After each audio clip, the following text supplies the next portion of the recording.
Hello friends, good morning, good afternoon and good evening as the time may be. मैं Arvind sir एक बार फिर से आपके सामने एक नया वीडियो लेकर आया हूँ और ये जो वीडियो है इसमें मैं आप लोगों को पढ़ाऊँगा इम्परेटिव सेंटेंसेस का एक्टिव वॉइस से पैसिव वॉइस में चेंज करने का जो प्रोसेस है वो हम पढ़ेंगे। परंतु इसके पहले कि हम इम्परेटिव सेंटेंसेस के बारे में जानें और उस प्रोसेस को समझें जिससे कि एक्टिव वॉइस पैसिव वॉइस में चेंज होता है, थोड़ा सा रिकैप कर लेना ज़रूरी समझता हूँ। अभी ये 11वां लेक्चर है, जैसा कि आपको मैंने बताया। इससे पहले 10 वीडियोस आ चुकी हैं। तो इन 10 वीडियोस में मैंने बहुत सारे बेसिक्स मिसकॉन्सेप्शंस, भ्रांतियाँ जो थी उसको बिल्कुल क्लियर किया। और फर्स्ट वीडियो की मैं यदि बात करूं, वॉइस का जो मैंने फर्स्ट वीडियो जब मैंने आपके सामने लाया था तो उसमें कुछ 5 चीज़ों के बारे में हमने बात की थी कि 4-5 चीज़ें बेसिकली ज़रूरी हैं जिनके बिना आप वॉइस में मास्टरी नहीं हासिल कर सकते। इन 5 चीज़ों में पहला जो था वो टेंसेस के बारे में था कि टेंसेस के बारे में और वर्ब्स का टेंसेस से क्या रिलेशन है। दूसरा, how to find subject and how to find object कैसे निकालते हैं किसी भी सेंटेंस में। ऐसे 5 चीज़ें हमने आपको बताई थी, 4-5 चीज़ें बताई थी। सब्जेक्ट और प्रेडिकेट के बारे में बताया था हमने। काइंड्स ऑफ सेंटेंसेस के बारे में बताया था हमने कि काइंड्स ऑफ सेंटेंसेस क्या होते हैं, उनका स्ट्रक्चर क्या होता है।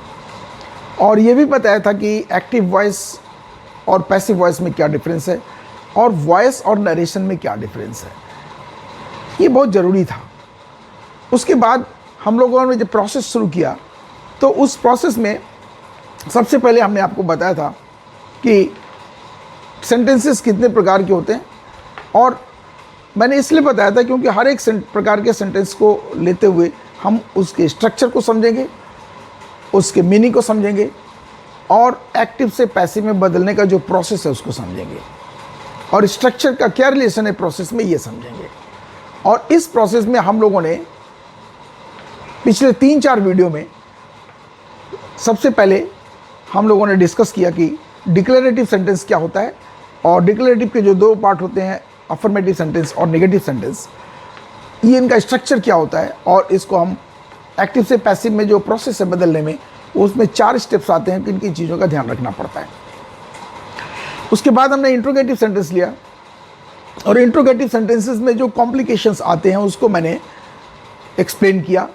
पहले इंट्रोगेटिव सेंटेंसेस का स्ट्रक्चर बताया मैंने और स्ट्रक्चर बताने के बाद हमने आपको जो 3 तरह के WH क्वेश्चंस होते हैं उनके बारे में बताया।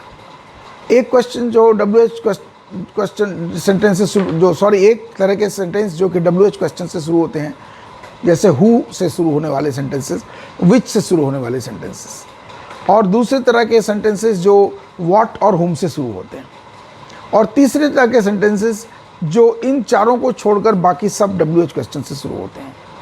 और हमने आपको बताया कि हु और विच से शुरू होने वाले सेंटेंसेस जो है वो कैसे सब्जेक्ट और ऑब्जेक्ट का काम करते हैं और फिर उनको हम कैसे एक्टिव से पैसिव में बदलते हैं। तो हमने डिक्लेरेटिव सेंटेंस कवर कर लिया, इंट्रोगेटिव सेंटेंस कवर कर लिया और अब टाइम है कि हम लोग सीखें इंपरेटिव सेंटेंसेस के बारे में कि इंपरेटिव सेंटेंस यदि दिया हो तो उसको हम एक्टिव से पैसिव में कैसे बदलें।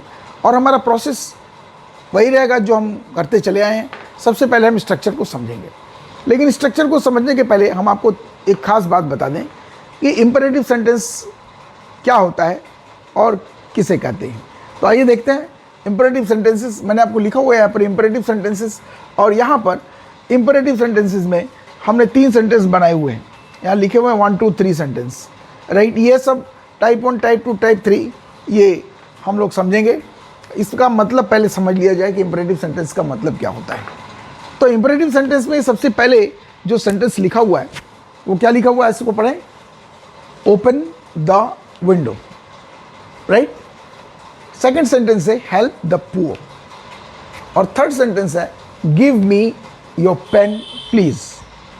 अभी ये क्वेश्चन ये है कि ये जो ओपन द विंडो लिखा हुआ है इसका स्ट्रक्चर समझते हैं ये क्या है। आप यदि इसका स्ट्रक्चर देखेंगे तो सबसे पहले ये ओपन वर्ड है। ये ओपन वर्ड क्या है?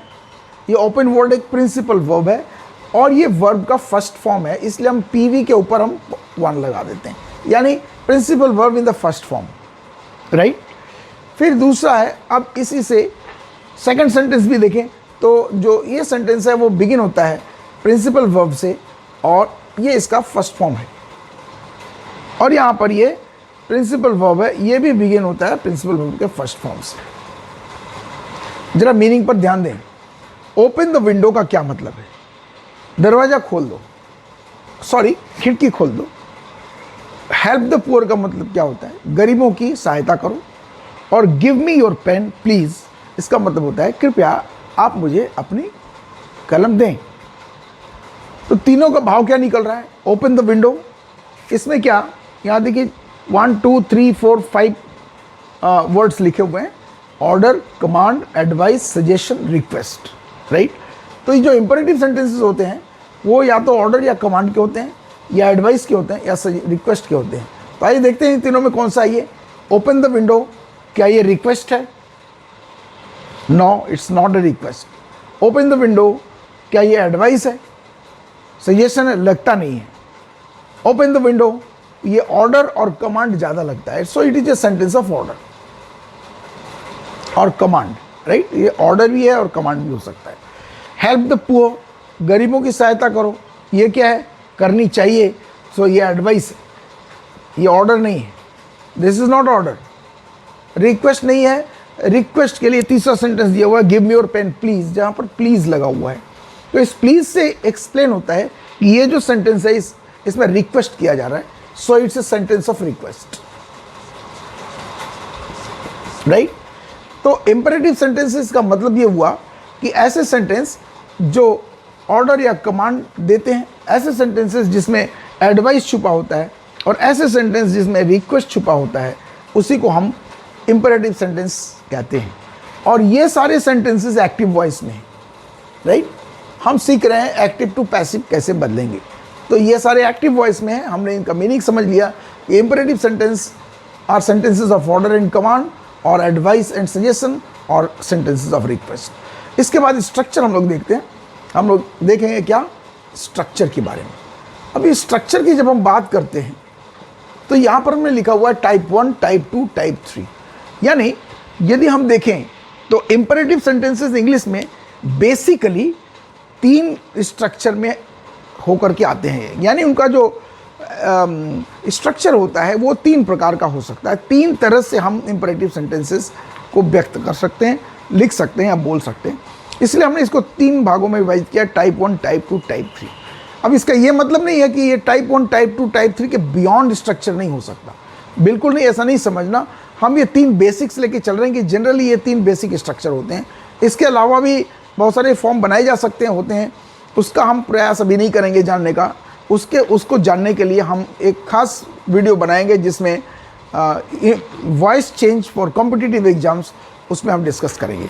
तो आइए हम लोग देखते हैं ये 3 स्ट्रक्चर में जो टाइप 1 स्ट्रक्चर है वो उसका क्या होता है। Order of sentence of order देखिए, ये भी प्रिंसिपल वर्ब के फर्स्ट फॉर्म से शुरू होता है। यहाँ सेंटेंस ऑफ एडवाइस देखिए, ये भी प्रिंसिपल वर्ब के फर्स्ट फॉर्म से शुरू होता है। और सेंटेंस ऑफ रिक्वेस्ट देखिए तो ये भी प्रिंसिपल वर्ब के फर्स्ट फॉर्म से शुरू होता है, राइट। अब इसमें देखते हैं कि इसका ऑब्जेक्ट क्या है, राइट। ऑब्जेक्ट क्या है? Open the window. Open what? क्या ओपन करें? द विंडो, ये इसका ऑब्जेक्ट है, right, fine. Help the poor, help whom, किसकी सहायता करें? द पुअर, ये ऑब्जेक्ट है। Give me your pen please, give means दो, किसको दो? Whom, me, this is object number 1। And give me what? Your pen, give me your pen, okay, this is object number 2, right. तो अभी हमने देखा कि बेसिकली इनका जो स्ट्रक्चर इस प्रकार से जा रहा है। क्या जा रहा है स्ट्रक्चर? यहां पर मैं लिख लेता हूं। देखिए सेंटेंस नंबर 1 में क्या लिखा है? PV1 plus object. यहां भी वैसा ही है, PV1 प्लस ऑब्जेक्ट, और यहां भी वैसा ही है, PV1 प्लस ऑब्जेक्ट, और प्लस अदर वर्ड, यहाँ पर एक अदर वर्ड लिखा हुआ that is word of request. अभी देखिए नाउ, अभी इसका हम सब्जेक्ट खोजने का प्रयास करते हैं, right. So open the window, who open the window, कौन करेगा ओपन, किसको कहा जा रहा है, not given. Help the poor, किसको कहा जा रहा है, not given. Give me your pen, किससे कहा जा रहा है, not given, who will give. तो ये एक्चुअली इसका क्या अर्थ निकालें, इसका हम एक ही अर्थ निकाल सकते हैं कि ये जो सेंटेंस जिससे कहा जा रहा है ये उनको संबोधित करके कहा जा रहा है। यानी यदि आप मेरे सामने खड़े हैं तो मैं आपसे कह रहा हूँ, राइट। जो जिसके सामने खड़ा है वो उससे कह रहा है, and that is most probably in most case it's you. और ये सिंगुलर भी हो सकता है, प्लूरल भी हो सकता है, इसलिए यहाँ पर इन तीनों में सब्जेक्ट छुपा हुआ है और वो सब्जेक्ट है यू। इसमें यू छिपा हुआ है, आप देखिए इसमें यू छिपा हुआ है, राइट। ये बेसिकली इसका मतलब है you open the window, you help the poor and you give me your pen please, right. ये यू छुपा हुआ है, ये बहुत इंपॉर्टेंट है स्ट्रक्चर, मैंने इसको बताना जरूरी समझा है, right. So subject is hidden, this subject S hidden, S is hidden, यानी एस छुपा हुआ है। ये हमको मान के चलना पड़ेगा कि यहाँ पर सब्जेक्ट यू है, right. This are all S, bracket में इसलिए लिखा हुआ है, राइट। तो एक स्ट्रक्चर हमने ये समझा कि प्रिंसिपल वर्ब प्लस ऑब्जेक्ट, किसी किसी में कोई दूसरे कॉम्प्लीमेंट्स आ सकते हैं, राइट, कोई दूसरे वर्ड्स आ सकते हैं। इसके पहले यू ब्रैकेट में छुपा हुआ है, you, right. This is first structure, ये आपको याद रखना पड़ेगा, यू प्लस PV1, और PV1 मतलब first form of the principal verb, right. इसमें कहीं ऑक्सिलरी वर्ब नहीं आ रहा है, ठीक है। तो इस तरह से हमने देखा टाइप 1 का स्ट्रक्चर, ठीक है। अब हम देखते हैं टाइप 2 का स्ट्रक्चर क्या है। यस, तो टाइप 2 स्ट्रक्चर देखते हैं, ठीक है। चलिए ये मेरे साथ बोर्ड पर, यहाँ देखिए टाइप 2 लिखा हुआ है स्ट्रक्चर, और टाइप 2 में यहाँ पर हमें 3 सेंटेंसेस दिए हुए हैं जैसे टाइप 1 में दिया था। टाइप इसमें क्या लिखा है, पहला सेंटेंस लिखा है स्टैंड अप, सेकेंड सेंटेंस है वर्क हार्ड, और थर्ड सेंटेंस लिखा हुआ है हेल्प मी प्लीज, राइट। तो इन तीनों का स्ट्रक्चर देखते हैं ना, ठीक है। तो यहाँ पर देखिए ये स्टैंड अप, ये पूरा का पूरा वर्ब, प्रिंसिपल वर्ब है, ये अप इसके साथ लगा हुआ है क्योंकि ये फ्रेजल वर्ब है। और वर्क हार्ड ये भी प्रिंसिपल वर्ब है, this is other words. Help me, sorry third sentence को अभी मिटा देते हैं, थर्ड सेंटेंस को भी मिटा देता हूँ, यहाँ 2 ही सेंटेंस देखते हैं, ठीक है, ओके। तो सेकेंड सेंटेंस में देखिए यहाँ पर लिखा हुआ, अब ये इसका मीनिंग वाइज यदि देखा जाए तो स्टैंड अप की मीनिंग क्या होती है, स्टैंड अप का मतलब खड़े हो जाओ, राइट। तो ये रिक्वेस्ट तो है नहीं, ये एडवाइस भी नहीं है, ये तो ऑर्डर या कमांड है। So this is a word of order, this is a sentence of order और कमांड। यहाँ पर वर्क हार्ड में क्या है, वर्क हार्ड मतलब कठिन मेहनत करो, ये सजेशन है, ये एडवाइस है। तो ये भी सेंटेंसेस ऑफ ऑर्डर और एडवाइस है, लेकिन इनका स्ट्रक्चर क्या है कि इसमें सिर्फ वर्ब लिखा हुआ है, प्रिंसिपल वर्ब, इसमें भी प्रिंसिपल वर्ब है। इसका यदि हम ऑब्जेक्ट खोजने का प्रयास करें तो क्या निकलेगा, या सब्जेक्ट पहले खोजते तो stand up, who stand up, answer क्या आएगा, यू स्टैंड अप। तो यहाँ पर यू इसका सब्जेक्ट है जो कि हिडन है। दूसरा क्या है, work hard, who work hard, इसमें किसको कहा जा रहा है कि कठिन परिश्रम करो, इट्स यू। तो यहाँ पर ये सब्जेक्ट जो है वो हिडन है, जैसा कि हम लोगों ने टाइप 1 में देखा था कि subject is hidden, right, subject is hidden. इसका ऑब्जेक्ट खोजते हैं तो can we find object, stand up, stand up what, stand up whom, work hard what, work hard whom. आप इसका मीनिंग नहीं निकाल सकते, इसका ऑब्जेक्ट नहीं निकाल सकते। यानी ये ऐसे सेंटेंस है जिसका जो वर्ब है प्रिंसिपल वर्ब, उसका ऑब्जेक्ट नहीं हो सकता, राइट। व्हेन, तो इनका स्ट्रक्चर सिर्फ क्या होता है इनका स्ट्रक्चर सिर्फ ऐसे होता है, you within bracket which is hidden plus principal verb first form, right, plus other words may be there is no object, you hidden plus principal verb first form plus other word, ये दिया हुआ, right. तो इसका कोई object नहीं हो सकता, यानी ये ऐसे सेंटेंस है जिसमें जो सेंटेंसेस ऑफ ऑर्डर है, सेंटेंसेस ऑफ रिक्वेस्ट है या सेंटेंसेस ऑफ एडवाइस है, लेकिन इसका जो वर्ब है वो इंट्रांजिटिव वर्ब है, यानी उसका ऑब्जेक्ट नहीं होता, राइट। तो डिफरेंस कहाँ आया, टाइप 1 और टाइप 2 में डिफरेंस क्या आया? यदि हम देखा जाए तो टाइप 1 और टाइप 2 का डिफरेंस यदि हम लोग मैच करें तो क्या निकल कर के आता है? जरा स्ट्रक्चर को ऐसे ही रहने देते हैं और हम लोग टाइप 1 का जो स्ट्रक्चर है उसको इसके बगल में लिखते हैं, जिससे कि कंपैरिजन में आसानी हो और हम समझ सकें कि एक्चुअली में चीज़ें क्या है, राइट। तो आइए देखते हैं, ठीक है। ये टाइप 2 है, हम इसको यहां से मिटाकर टाइप 2 इधर लिख देते हैं। ये टाइप 2 है, राइट, टाइप 2, ये टाइप 2 का स्ट्रक्चर है। और टाइप 1 का स्ट्रक्चर हमने क्या सीखा था, आपको याद होगा, you plus you within bracket plus principal verb first form plus object plus complement plus other words, ये इसका स्ट्रक्चर था। और यहाँ क्या स्ट्रक्चर है, this is type 1, type 1, this is type 2। तो टाइप 1 और टाइप 2 में डिफरेंस क्या आ रहा है, यहाँ भी प्रिंसिपल वर्ब फर्स्ट फॉर्म है, यहाँ भी प्रिंसिपल वर्ब फर्स्ट फॉर्म है, यहाँ भी यू हिडन है, यहाँ भी यू हिडन है, यहाँ भी कॉम्प्लीमेंट प्लस अदर वर्ड्स है, यहाँ भी हैं। लेकिन यहाँ पर एक ऐसी चीज़ है जो इसमें नहीं, जो इसमें है जो इसमें नहीं है, यानी जो टाइप 1 में है वो टाइप 2 में नहीं है, that is object, that is right. ये ऑब्जेक्ट इसमें नहीं है। तो यहाँ पर क्या हुआ, ये जो प्रिंसिपल वर्ब हुआ ये ट्रांजिटिव वर्ब हुआ क्योंकि इसका ऑब्जेक्ट है यहाँ पर, और ये जो प्रिंसिपल वर्ब हुआ ये इनट्रांजिटिव वर्ब है क्योंकि इसका ऑब्जेक्ट इसमें नहीं हो सकता।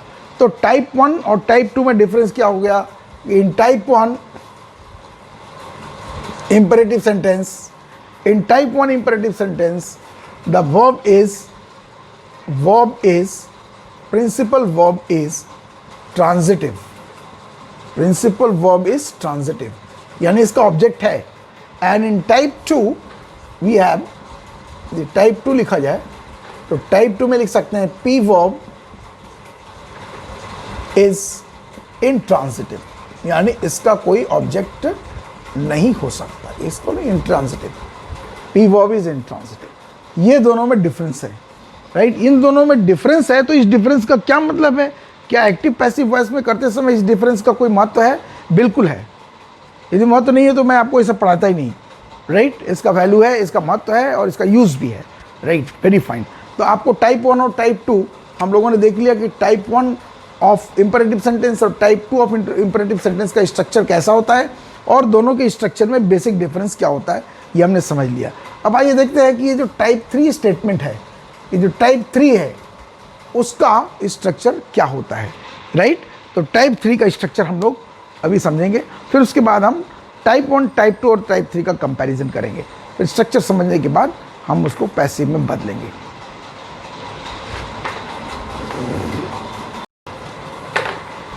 तो टाइप 1, टाइप 2 पढ़ने के बाद अब नंबर है इंपरेटिव सेंटेंस का टाइप 3 पढ़ेंगे, ठीक है। तो आइए देखते हैं इंपरेटिव सेंटेंस का टाइप 3 क्या है, स्ट्रक्चर। टाइप 3 में यहाँ 4 एग्जाम्पल्स लिखे हुए हैं, 4 सेंटेंसेस हैं। पहला सेंटेंस पढ़ते हैं, let him do the work. Second sentence है, let Mangal do the work. Third sentence है, let the teacher help him. Fourth sentence है, let him feed her, right. अभी इसका हम स्ट्रक्चर देखते हैं, इसमें कई चीज़ें देखने योग्य हैं। तो सबसे पहला चीज़ जो हम देखते हैं वो क्या है, देखिए, ये चारों सेंटेंस का बिगिनिंग कैसे होता है। All the 4 sentences begin with the word let. चारों सेंटेंस किस वर्ड से शुरू हो रहे हैं? लेट से शुरू हो रहे हैं। गुड। लेट भी एक प्रकार का वर्ब है और लेट का मतलब होता है अलाउ, राइट, अलाउ टू। इसमें अलाउ के बाद अलाउ टू छुपा हुआ है, राइट। जैसे लेट की जगह यदि हम अलाउ लिख दें तो लिखेंगे allow him to do the work. पर allow him to do the work यदि हम इसको यहाँ अलाउ लिख दें, ALLOW, अलाउ हिम, तो उसके बाद टू लगाना पड़ेगा, to do the, allow him to do the work.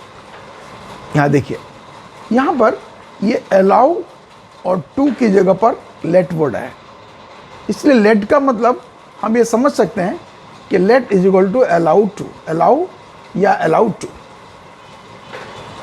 Allow somebody to, right. So इसका एक तो मतलब ये निकलता है कि लेट का मतलब होता है अलाउ टू, राइट। तो पहला चीज हमने ये समझा कि ये तीसरे तरह का जो सेंटेंस है इम्परेटिव, ये लेट वर्ड से बिगिन होता है। दूसरा चीज हम लोग देखते हैं कि लेट के बाद क्या आता है, ये बाद में समझेंगे, पहले इसका हम प्रिंसिपल वर्ब खोजते हैं। ये यहाँ पर है डू, ये प्रिंसिपल वर्ब है, ये वर्ब का फर्स्ट फॉर्म है। यहाँ भी डू लिखा हुआ है, ये भी प्रिंसिपल वर्ब का फर्स्ट फॉर्म है। यहाँ पर हेल्प लिखा हुआ है, ये भी प्रिंसिपल वर्ब का फर्स्ट फॉर्म है। और यहाँ पर फीड लिखा हुआ है, ये भी प्रिंसिपल वर्ब का फर्स्ट फॉर्म है। फीड माने खिलाना, राइट, ईट मतलब खाना, फीड मतलब खिलाना, राइट। उसके बाद यहाँ से प्रश्न पूछते हैं, let him do the work से पूछते हैं हु डू द वर्क, कौन करेगा काम, तो यहाँ पर आंसर आ रहा है हिम।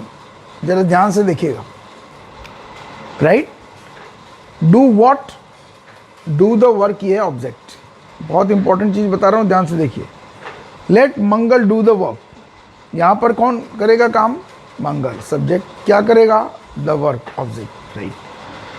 टीचर हेल्प हिम, कौन हेल्प करेगा, द टीचर, ये सब्जेक्ट, राइट। किसका हेल्प करेगा, हिम, ऑब्जेक्ट, राइट। फीड, खिलाएगा, कौन खिलाएगा, ये खिलाएगा, राइट। और किसको खिलाएगा, इसको खिलाएगा, हाँ, ये ऑब्जेक्ट। इसमें ऑब्जेक्ट को तो छोड़ दीजिए, हम सब्जेक्ट पर ध्यान देते हैं, सब्जेक्ट पर पहले ध्यान देते हैं कि यहां पर हमने ये देखा कि शुरू होता है लेट से, राइट। तो ये क्या लिखा है, एस। अच्छा, जरा सा एक बार स्ट्रक्चर फिर से देख लेते हैं, किसका, पर्सनल प्रोनाउन का, सब्जेक्टिव एंड ऑब्जेक्टिव। ये याद कर लीजिए एक बार फिर से, I, we, you, he, she, it, they, और एक नया ऐड किया था, वो था वो, हु। सो आई का सब्जेक्टिव फॉर्म होता है आई, इसको यदि ऑब्जेक्ट बनाना हो तो लिखा जाता है मी। वी का होता है अस, यू का होता है यू, ही का होता है हिम, शी का होता है हर, इट का होता है इट, दे का होता है देम, और हु का होता है हुम।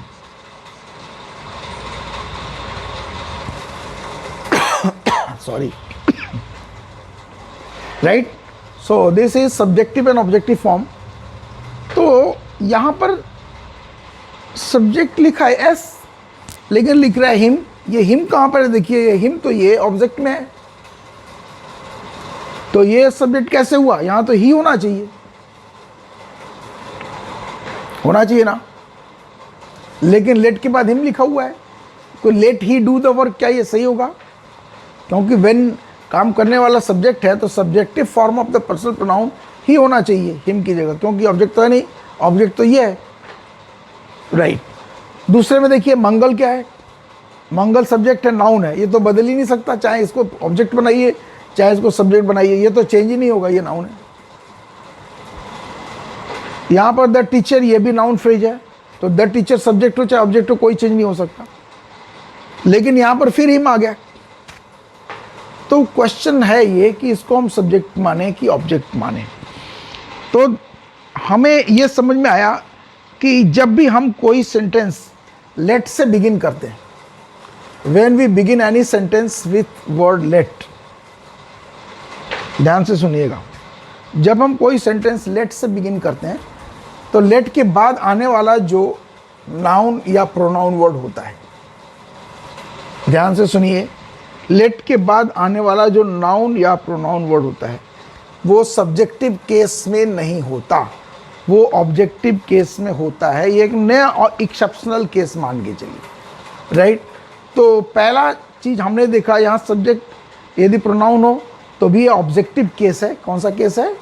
ऑब्जेक्टिव केस है, acting as an objective case. ये भी ऑब्जेक्टिव केस में है, ये भी ऑब्जेक्टिव केस में है, और ये भी ऑब्जेक्टिव केस में, राइट। तो हमने ये सीखा कि लेट के बाद आने वाला जो सब्जेक्ट है वो यदि पर्सन प्रोनाउन हो तो भी वो ऑब्जेक्टिव केस में होता है, और नाउन हो तो ऑब्जेक्टिव केस में हो चाहे ना, उसका तो फॉर्म ही चेंज नहीं होता, राइट। तो स्ट्रक्चर हम कैसे लिख सकते हैं? देखिए, लेट प्लस यदि प्रोनाउन है तो इसको लिखेंगे objective, objective case plus principal verb first form और प्लस ऑब्जेक्ट, राइट। यहां भी देखिए, लेट प्लस नाउन, ये नाउन है, प्लस ये सब्जेक्ट का काम कर रहा है, ये भी सब्जेक्ट का ही काम कर रहा है, लेकिन केस ऑब्जेक्टिव होगा, principal verb first form plus object. यहां भी देखिए, लेट प्लस ये भी नाउन है, नाउन फ्रेज है, राइट। ये भी ऑब्जेक्टिव केस में जाएगा, ये principal verb first form plus object. और यदि ये प्रोनाउन आएगा लेट, तो लेट प्लस यदि ये प्रोनाउन है, पी फॉर प्रोनाउन, तो ये ऑब्जेक्टिव केस में जाएगा, plus principal verb first form और प्लस ऑब्जेक्ट। ये इसका स्ट्रक्चर आ गया, राइट। तो हमने पहली चीज़ ये सीखी कि जो टाइप 3 सेंटेंस होता है that begins with word let, वो लेट से शुरू होता है, right. It is followed by a personal pronoun which may act as an subject but it remains in the objective case। let के बाद यदि कोई pronoun word आता है, राइट, जो कि सब्जेक्ट का काम कर रहा होता है, लेकिन वो ऑब्जेक्टिव केस में होता है, इसको कभी भी आप सब्जेक्टिव केस में नहीं लिखेंगे। यदि आप यहाँ लिख दिए let he do the work तो ग्रामेटिकली ये इनकरेक्ट होगा, राइट। इसी तरह के क्वेश्चन कभी कभी आ जाते हैं कि करेक्ट द फॉलोइंग सेंटेंसेज में, इस तरह से। यदि वो नाउन है तो नाउन का तो चाहे वो उसको हम ऑब्जेक्ट बनाए चाहे सब्जेक्ट, उसका तो फॉर्म चेंज नहीं होता, तो लेट के बाद नाउन भी आ सकता है, लेट के बाद नाउन फ्रेज भी आ सकता है, लेकिन जैसे ही प्रोनाउन आएगा वो ऑब्जेक्टिव केस में जाएगा, इसको ध्यान में रखना पड़ेगा, राइट। यदि हम इन दोनों को छोड़ दें तो यहाँ से यहाँ तक का जो स्ट्रक्चर है ये देखिए, principal verb plus object, principal verb plus object, principal verb plus object, ये किसका केस है? ये, राइट, टाइप 1 का केस है, राइट। तो इसमें क्या हमने सीखा कि ये जो टाइप 1 स्ट्रक्चर है उसके पहले हम लेट और प्लस नाउन या प्रोनाउन लिख दें तो वो टाइप 3 केस बन जाता है। हाँ, ये जो टाइप 1 का केस है, ये टाइप 1, ये वाला पूरा केस, और इसके पहले हमने ऐड कर दिया है late plus object plus late plus pronoun और नाउन, ठीक है। यदि हम टाइप 1 के पहले हम लेट लगा दें, लेट से शुरू करें, उसके बाद कोई नाउन या प्रोनाउन वर्ड लिखें, फिर टाइप 2 का स्ट्रक्चर PB1 और प्लस ऑब्जेक्ट लिखें, तो ये पूरा का पूरा structure third type of imperative sentence का स्ट्रक्चर बताता है, राइट। तो हम लोगों ने जो देखा, अब थोड़ा सा कंपेयर कर लेते हैं। टाइप 1 समझ में आ रहा है ना? समझ में आ रहा है? बिल्कुल समझना है। कोई भी दिक्कत हो, आप हमारे इस वीडियो को देख रहे हैं, यदि कोई दिक्कत आती है तो आप कमेंट बॉक्स में जाकर आप ज़रूर कमेंट लिखिए और मुझसे क्वेश्चन पूछिए। मैं आपके सभी प्रश्नों का जवाब दूंगा, क्योंकि मेरा एक ही पर्पज़ है, आपको हर चीज़ क्रिस्टल क्लियर करना, थोड़ा और रिफाइंड करके उसको लेकर के आना, ताकि चीज़ें जो कॉम्प्लिकेटेड हैं, जो मिसकॉन्सेप्शंस हैं, वो दूर हो जाएं। यदि आपको वीडियो समझ में आ रहा है, अच्छा लग रहा है, तो आप कमेंट करना, शेयर करना, लाइक करना ना भूलें, और सब्सक्राइब भी ज़रूर करें। अपने फ्रेंड्स और मित्रों में, अपने दोस्तों में, अपने रिलेटिव्स में इसको शेयर करें, ताकि दूसरों को भी इसका लाभ मिल सके, ठीक है। तो आइए देखते हैं कि what are the 3 different types of, ये जो तीनों तरह के स्ट्रक्चर हैं, ये इनका कंपैरेटिव स्टडी यदि हम करें तो क्या आता है स्ट्रक्चर खुल करके सामने, क्योंकि ओवरऑल स्ट्रक्चर आना ज़रूरी है। तीनों समझा दिया, अब समझाने के बाद सिचुएशन ये हो रही है कि कन्फ्यूजन क्रिएट हो रहा है, तो इस कन्फ्यूजन को दूर कैसे करेंगे? कन्फ्यूजन को दूर करेंगे, तीनों पिक्चर को सामने ले आके रख देंगे और सामने ले आके रख के तीनों का अंतर देख लेंगे, वो परमानेंटली आपके दिमाग में बैठ जाएगा, राइट। तो तीनों का स्ट्रक्चर हम यहाँ पर लिखते हैं।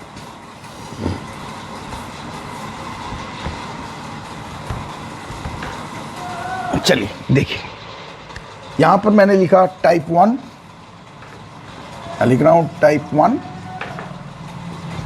ये हो गया टाइप 2 और ये हो गया टाइप 3 और third type first, type second and type third. तीनों के स्ट्रक्चर में क्या डिफरेंस है ये हम लोग देखें। चलिए याद करिए, टाइप 1 में क्या था? यू हिडन, यू छुपा, plus principal verb first form plus object plus other words, यानी हम यहाँ लिख सकते हैं प्लस अदर वर्ड्स, OW। ये इसका स्ट्रक्चर था। इसका क्या था? इसका था केवल you bracket plus principal verb plus other words. इसमें ऑब्जेक्ट मिसिंग है या ऑब्जेक्ट नहीं है। और इसमें क्या था? लेट प्लस प्रोनाउन और noun, this will be in subjective case, sorry this will be in the objective case, subjective नहीं, तो ऑब्जेक्ट वाला फॉर्म यूज होगा। this will be in the objective case,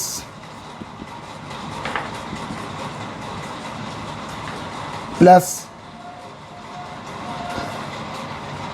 principal verb first form plus object plus other words, right. तो ये structure आता है। आप लोग ज़रा ध्यान से देखिए, यहाँ पर फर्स्ट और सेकंड में डिफरेंस ये है कि इसमें फर्स्ट में ऑब्जेक्ट है, इसलिए इसको हम प्रिंसिपल वर्ब, ये ट्रांजिटिव वर्ब वाला स्ट्रक्चर है, in which the verb is transitive. Type 1 में जो वर्ब आता है वो ट्रांजिटिव होता है, टाइप 2 में जो वर्ब होता है वो इनट्रांजिटिव वर्ब है, इनट्रांजिटिव वर्ब। टाइप 3 पर जो स्ट्रक्चर आता है वो कुछ इस प्रकार का होता है। आप देखिए, ये बिगिंस विथ लेट, ये लेट से शुरू होता है। यहाँ पर ना तो टाइप 2 लेट से शुरू होता है ना तो टाइप 1 लेट से शुरू होता है, but type 3 begins with let. उसके बाद यदि हम इससे कंपैरिजन करें तो यहाँ पर भी ये लेट के बाद यू छुपा हुआ है, जो यहाँ पर मिसिंग हो गया था। ये you, sorry I am very sorry, यहाँ यू की जगह पर आप देखेंगे, यहाँ पर जो टाइप 1 में और टाइप 2 में जो यू है उसकी जगह पर कोई दूसरा सब्जेक्ट आया है, राइट। तो ये थोड़ा डिफरेंस याद रखना कि टाइप 1 और टाइप 2 में हिडन सब्जेक्ट है यू, लेकिन टाइप 3 में सब्जेक्ट हिडन नहीं है। टाइप 3 में सब्जेक्ट यदि प्रोनाउन है तो वो ऑब्जेक्टिव केस में है, या तो नाउन या नाउन फ्रेज होगा। यहाँ पर यू सब्जेक्ट होता है, यहाँ पर यू सब्जेक्ट नहीं होता। उसके बाद प्रिंसिपल वर्ब इसमें भी है, प्रिंसिपल वर्ब फर्स्ट फॉर्म इसमें भी है, प्रिंसिपल वर्ब फर्स्ट फॉर्म इसमें भी है, ऑब्जेक्ट इसमें भी है, ऑब्जेक्ट इसमें हो नहीं सकता और ऑब्जेक्ट इसमें भी है, अदर वर्ड्स इसमें भी है, अदर वर्ड्स इसमें भी है और अदर वर्ड्स इसमें भी है। तो डिफरेंस कहाँ आ रहा है? टाइप 1 और टाइप 2 में ऑब्जेक्ट का डिफरेंस है। टाइप 1 में ऑब्जेक्ट है, टाइप 2 में ऑब्जेक्ट नहीं है, टाइप 3 में भी ऑब्जेक्ट है। फिर टाइप 1, टाइप 2 और टाइप 3 में डिफरेंस कहाँ आ रहा है? टाइप 1 और टाइप 2 यू से शुरू हो रहा है, लेकिन टाइप 3 लेट से शुरू होता है। और टाइप 1 और टाइप 2 में जो सब्जेक्ट है वो यू हिडन होता है, यहाँ पर सब्जेक्ट स्पेसिफिकली मेंशन्ड होता है। यदि वो प्रोनाउन हुआ तो ऑब्जेक्टिव केस में होगा, या तो नाउन होगा या तो नाउन फ्रेज होगा, बाकी सारा चीज़ सेम होता है, राइट। तो आपको ये स्ट्रक्चर याद रहेगा, मुझे उम्मीद नहीं, आशा ही नहीं, पूर्ण विश्वास है कि आप इस स्ट्रक्चर को याद रखेंगे, क्योंकि इसी स्ट्रक्चर के बेस पर हम समझेंगे कि एक्टिव से पैसिव में कैसे बदलते हैं। तो स्टूडेंट्स, आज हम लोगों ने इंपेरेटिव सेंटेंसेस के बारे में, उसके स्ट्रक्चर के बारे में सीखा, और इसके आगे की पढ़ाई हम अगले वीडियो में करेंगे। तो आज का वीडियो हम अभी फ़िलहाल समाप्त करते हैं, लेकिन समाप्त करने के पहले ये ज़रूरी है कि हम अपने आप को फिर से रिफ़्रेश कर लें कि आज हम लोगों ने इस वीडियो में सीखा क्या। आज हम लोगों ने इस वीडियो में इम्परेटिव सेंटेंसेस का स्ट्रक्चर सीखा, यानी sentence of order, sentence of command, sentence of advice, sentence of suggestion और सेंटेंस ऑफ रिक्वेस्ट जो होता है वो बोलने और लिखने का बेसिकली 3 तरीका होता है। ऐसा नहीं कि इन 3 तरीके के बियॉन्ड स्ट्रक्चर नहीं हो सकता है, लेकिन बेसिकली 3 फॉर्मेट्स होते हैं और इसीलिए इसको हम टाइप 1 फॉर्मेट, टाइप 2 फॉर्मेट और टाइप 3 फॉर्मेट के नाम से हमने डेजिग्नेट किया है। इसमें हमने क्या देखा डिफरेंस कि टाइप 1 फॉर्मेट में जो वर्ब है वो ट्रांजिटिव वर्ब था, तो ऐसी स्थिति में उसका एक ऑब्जेक्ट भी जरूर था। तो और उसका स्ट्रक्चर क्या था? उसका स्ट्रक्चर था principal verb first form plus object plus other words, right. और टाइप 2 में क्या स्ट्रक्चर था? टाइप 2 में था principal verb first form only, क्योंकि ऑब्जेक्ट था ही नहीं, क्योंकि वो इनट्रांजिटिव वर्ब के बारे में था। और टाइप 3 के बारे में हमने पढ़ा कि टाइप 3 ऐसा स्ट्रक्चर है जो लेट से शुरू होता है, राइट। लेट से शुरू होने वाले अक्षर जो सेंटेंस होते हैं वो इंपरेटिव सेंटेंस में टाइप 3 कर लाते हैं। और इनका स्ट्रक्चर कुछ इस प्रकार था, लेट प्लस नाउन और pronoun plus verb principal verb first form plus object plus other words, right. तो ये 3 स्ट्रक्चर हम लोगों ने पढ़े। ये तीनों स्ट्रक्चर बहुत इंपॉर्टेंट है, क्योंकि इन तीनों स्ट्रक्चर के बेस पर हम एक्टिव और पैसिव करेंगे। ये स्ट्रक्चर याद रखना ज़रूरी है और इसमें सब्जेक्ट क्या है ये याद रखना ज़रूरी है। क्यों ज़रूरी है ये हम लोग अगले वीडियो में पढ़ेंगे, जब हम लोग एक्चुअल प्रोसेस ऑफ चेंज सीखेंगे। तब तक के लिए वीडियो मैं अभी समाप्त कर रहा हूँ। वीडियो आपको पसंद आया हो तो आप लाइक करना ना भूलें, शेयर करना ना भूलें और डेफिनेटली सब्सक्राइब करें और पर्सनलाइज करें बेल आइकन दबाकर, ताकि मेरा इस वीडियो का फ़ायदा सबको मिल सके। ठीक है, thank you very much, take care, God bless you.